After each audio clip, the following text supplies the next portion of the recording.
My guess is that we will see two different goaltenders in Game 3.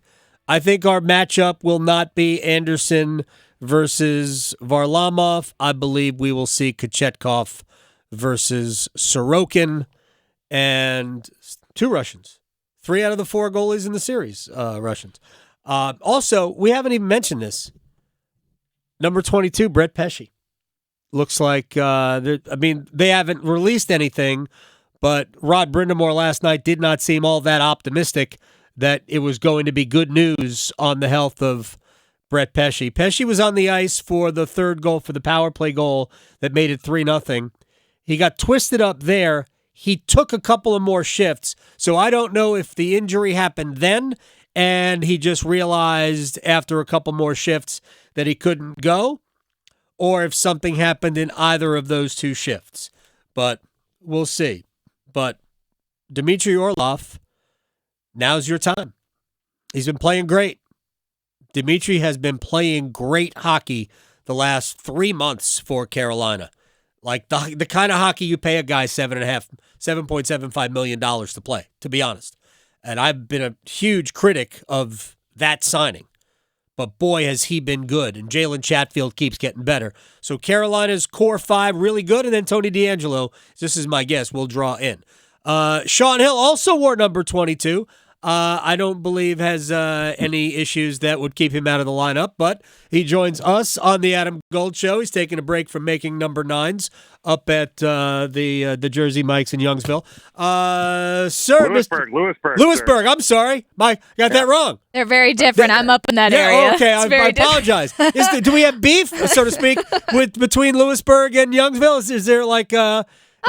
Like we don't have They're any just like not issues. the same. Okay, Yeah. good. I apologize.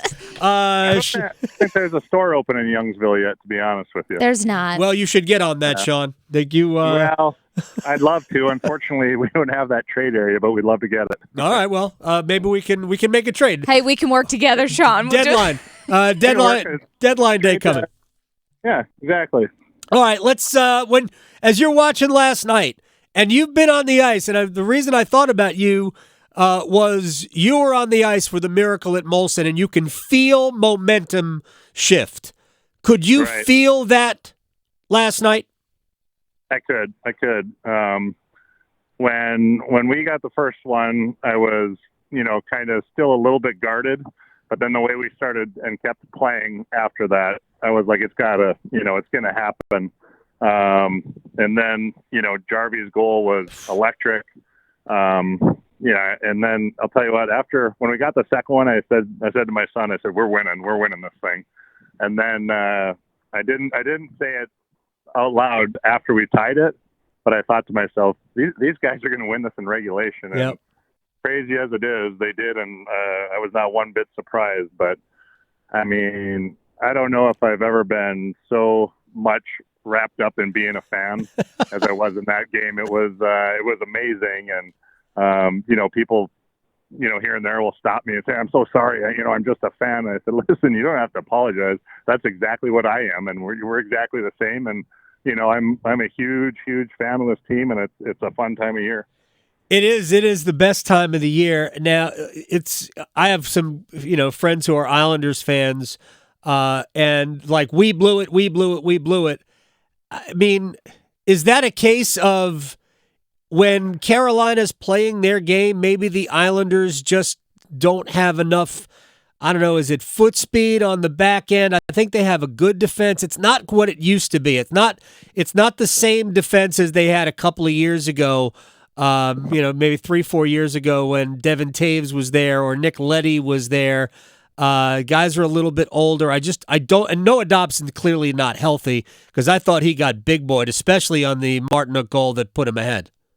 Right. I don't know what he's got going on, but Jarvis let him feel the thunder in game 1, and that, speaking of being a fan, I was so fired up over that. But I think it's a case where we get the first goal, and the way we're just all over them, I feel like they're trying to plug holes with bubble gum, and they keep popping up, and I think in the backs of their minds, they're like, this clock has got to speed up, and we have got to find a way to to get them out of our zone for, the length of time they're in there. And, we just kept wearing them down, zone time shots. It was, it's one of those things where you're just thinking it's going to happen. And when it does happen, the whole dam is going to go bursting, and it's going to be, a crazy, crazy episode. Sean Hill, former Carolina Hurricane, here on 99.9 The Fan with me on the Adam Gold Show. Let me ask you about Seth Jarvis. Jarvis, to me, I was texting with Eric Cole earlier today. To me, Jarvis is the small dog who thinks he's a big dog because he acts like a big dog. He plays a bigger game. When you watch him, what are you seeing, and what do you think his potential really is? I mean, I think he is a guy that is getting, near everything out of his game. I definitely think he's still going to get better. But I think he's improved a ton, and that's saying something. You have guys that aren't very good at the start and then improve a ton, but I mean, he's always been really solid, and now he's just getting exceptional. And I think he's got the feeling that he knows he's, kind of one of the guys I don't feel like we have one guy who's the face of the franchise, but I think there's, whether there's, 3 or 4 of them or whatever, but he's definitely one of those guys. And just with the energy he plays with, and, the hits he makes here and there, and the goals he scores, and just his reactions. I mean, last night when he scored that goal and he goes to the ear and glides into the corner and lets the glass have it. I mean, could there be any better celebration than that at that time?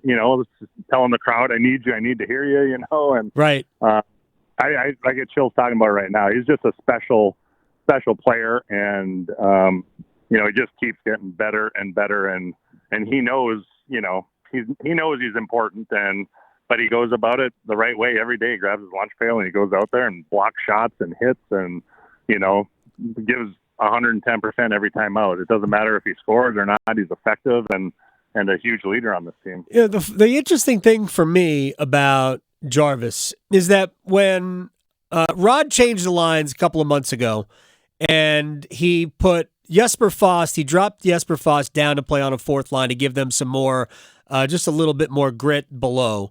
And he put Jarvis there with Staal and Martinook.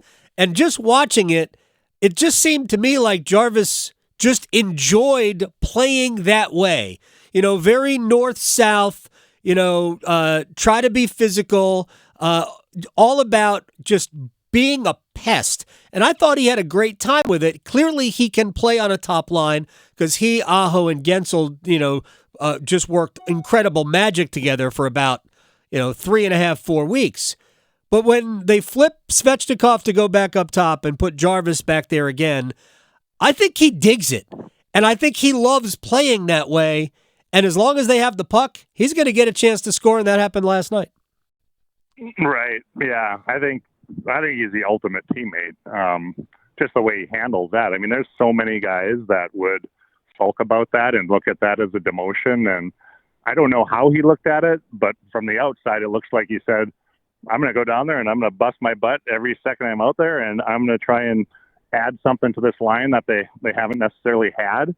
And, I'm going to give it my all. And you would think the kid was in a tryout and, they just throw him out there and show us what you can do. I mean, he is buzzing and lifting people up. And I mean, I can't say enough about him, the way he reacts to certain situations like that. And, what a player for Roddy to have, to know that, I can plug this guy in here. He's not going to sulk. He's going to make them better. He's going to turn that, add an offensive flair to that line. And I mean, what a great luxury to have. Yeah, and the other guy I really wanted to ask you about was Jordan Martinook, who is one of those players that, is not – he helps you win, right? He's just a foot soldier type player. You can deploy him anywhere you want. Sometimes Rod uses him to get other lines going. But the way Martinook approached that play, 9 seconds after Aho makes it 3-3, the way he just threw Noah Dobson away and grabbed the puck. Martinook makes plays like that. Is there a player that you played with that reminds you of Jordan Martinook, or that Martinook reminds you of? He's again, he's very similar to Jarvie in that it doesn't matter where he is, he's going to give you 1,000,000%, and he's going to score those goals. Jarvie's obviously got more offense, but Martinook's going to throw those goals in here and there. I don't know if it's like a Dallas Drake who was more physical than Marty, but Marty's physical, and you need to know when he's out there and that type of thing. Maybe a Mike Keane, who I played with in Montreal, is just a gritty son of a gun who you just know scores some big goals. But I think Marty's one of those guys who, when you're sitting in the locker room before the game and you start looking around like, what am I going to get from this guy? What's this guy bringing? You just look at him and you go, hell yeah, this guy, I know he's going to be there, and he's going to be on the tip of his toes, ready to run through a wall for all these guys in this room and the coach and that type of thing. So, but those guys are great to have. The guys that are going to elevate in the playoffs, they're going to do everything the right way. And we got a bunch of those guys, and that's why, we're a great team, and that's why they have success, and we just want to keep seeing more and more of it. Yeah, Sean Hill is joining us. A couple of more minutes with him. Rod says this about Martinook all the time. I know what I'm going to get. Like, I know what I know when I put Martinook on the ice, I know exactly what I'm going to get.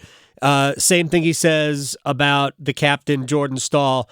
For me, I do 3 stars. I ignore what happens in the building. I give my own 3 stars after every game. I put all 3 of those guys. I had Jarvis as my first star, Staal as my second star last night. I just think that his physical presence all over the ice. He won 13 of 17 faceoffs. I know he only had the 1 point. Martinook had the goal, but Staal makes the pass on the Jarvis goal. I thought those 3 were the best players on the ice for Carolina. There were a lot of candidates because they were obviously dominant. But then Jordan has grown into a great captain. Right. Yeah, I think he's his game in the playoffs too. Sometimes in the regular season you're just kind of like, gosh, I wish he'd hit more. I wish he'd hit more. And you can tell now that he's. You don't have to ask that now. You don't have to wish for that now because he's laying guys out and he's bringing the heat. And the nice thing about that is that you see that today and you see that yesterday and in game 1. But when we get to game 4 and if there's a game 5 and 6, whatever, hopefully not. But if there is, they're going to be feeling those hits that Jordo and Marty and all the guys were laying on him early in the series, and that's big stuff. But I think Jordan's one of those guys who's you know exactly what you're getting with him too, and he's so dependable and such a big body, and he can get points, and obviously he's one of the best face-off guys there is. I mean, to know that those type of stats and you're going out there to try and win a draw against the guy, it's probably a little bit deflating, but. Yeah, just a big body who really knows how to get the guys in order, and it's not like he's just a rah-rah guy. He does it himself every shift. So great leaders, great leadership group that the team has, and a lot of guys that don't have letters on their jersey, but they're leaders whether they have it or not. There's no question about that. They are loaded in that department. Sean Hill, I appreciate your time. Thank you very much. Go make a sandwich, and we will talk to you very soon. Sounds great. Thanks, Adam. You got it. I'm sorry. Was it Youngsville and Lewisburg? They're close. Lewisburg is where his Jersey Mike's is. Yes. Okay. I want to get that right. Yes. Yes. Yeah. There's a lot of traffic in Youngsville, but no Jersey Mike's. I did not realize that there was clearly bad blood between the two towns. I didn't realize I'm not aware of any bad blood, but maybe I should talk to Sean. So there's not a diss track right. somewhere. Yeah. All right, good.